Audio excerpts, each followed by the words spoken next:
Hello అండి. ఎలా ఉన్నారు? And welcome back to our channel smart Kavitha. So, ఈరోజు మనము మటన్ కర్రీ అండ్ అలాగే దానికి కాంబినేషన్ బగారా రైస్ ఎలా చేయాలో చూసేద్దాము. నాకు మటన్ అంటే చాలా ఇష్టము. చిన్నప్పటి నుంచి ఇష్టమే. బట్ అంత తినపోతుండే. బట్ ఇప్పుడైతే మటన్ చాలానే తింటున్నాము.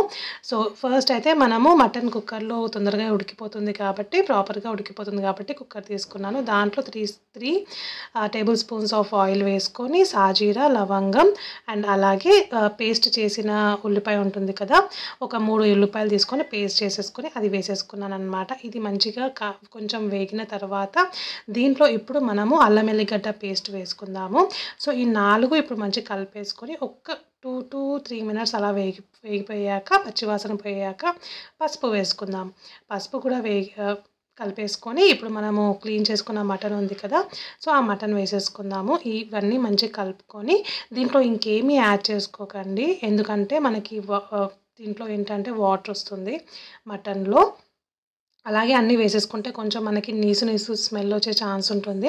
అందుకే ఆ వాటర్ అనేది మొత్తం పోయిన తర్వాత అప్పుడు మనము ఉప్పు, కారం, ధనియాల పొడి అండ్ అలాగే మసాలా పొడి ఉంటుంది కదా!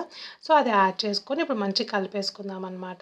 ఇప్పుడే వాటర్ ఇంకా ఏమీ యాడ్ చేయకండి. ఇప్పుడు మంచిగా కాసేపు ఒక 2-4 మినిట్స్ మూత పెట్టేసి పక్కన వదిలేద్దాము.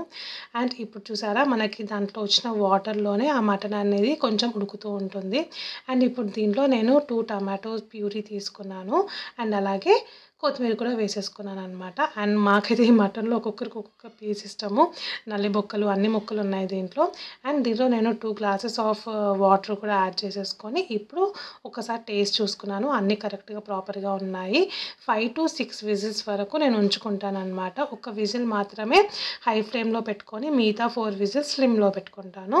అండ్ ఇప్పుడు బగారా రైస్ చేసుకుందాము. గిన్నె తీసుకున్నాను, ఆయిల్ వేసుకున్నాను, సాజీరా, లవంగం, చెక్క అండ్ అలాగే బిర్యానీ ఆకు ఉంటుంది కదా! దీంట్లో బఠానీ, పచ్చిమిరపకాయలు, ఉల్లిపాయలు ఇవన్నీ వేసేసుకొని మనం వేగిన తర్వాత నేను 5 గ్లాసెస్ ఆఫ్ బియ్యం తీసుకున్నాను. ముందే హాఫ్ అన్ అవర్ ముందు నానబెట్టాను. అండ్ ఇక జింజర్ గార్లిక్ పేస్ట్ కూడా వేసుకున్నాను. అది కూడా మొత్తం వేగిపోయిన తర్వాత అయితే ఈ గ్లాస్‌తోని నేను 5 గ్లాసెస్ ఆఫ్ బియ్యం తీసుకున్నా. సో, మనము 10 గ్లాసెస్ ఆఫ్ వాటర్ పోసుకోవాలనమాట. మెజర్‌మెంట్‌తో నేను చెప్తున్నాను. అండ్ ఇక నేను అన్నీ వేసేసుకొని కరివేపాకు, కొత్తిమీర, పుదీనా కూడా యాడ్ చేసుకోండి. ఇప్పుడు మంచిగా మసులుతుంది కదా! అండ్ ఉప్పు కూడా వేసుకోవాలి. నేను ఉప్పు వేసేసాను. చూసారా చెప్పాను కదా! అండ్ ఇక్కడ నేను ఇంకా అది దమ్ముకి పెట్టేద్దాము. ఇప్పుడు నాది మటన్ అయితే మంచిగా ఉడికిపోయింది. నేను గిన్నెలోకి సర్వ్ చేసుకున్నాననమాట. అండ్ మంచిగా సూపీలాగా మంచిగొచ్చింది. ఇప్పుడు మన బగారా రైస్ కూడా రెడీ అయిపోతుంది ప్రాపర్‌గా. మరీ సిమ్‌లో పెట్టకండి. సిమ్‌లో పెడితే ఏందంటే రైస్ తొందరగా ఇట్లా తొందరగా ఉడకకుండా మెత్తగా అయిపోతదనమాట.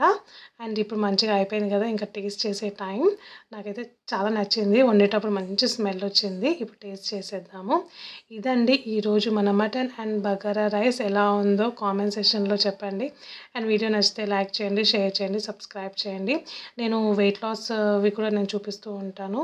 So, please support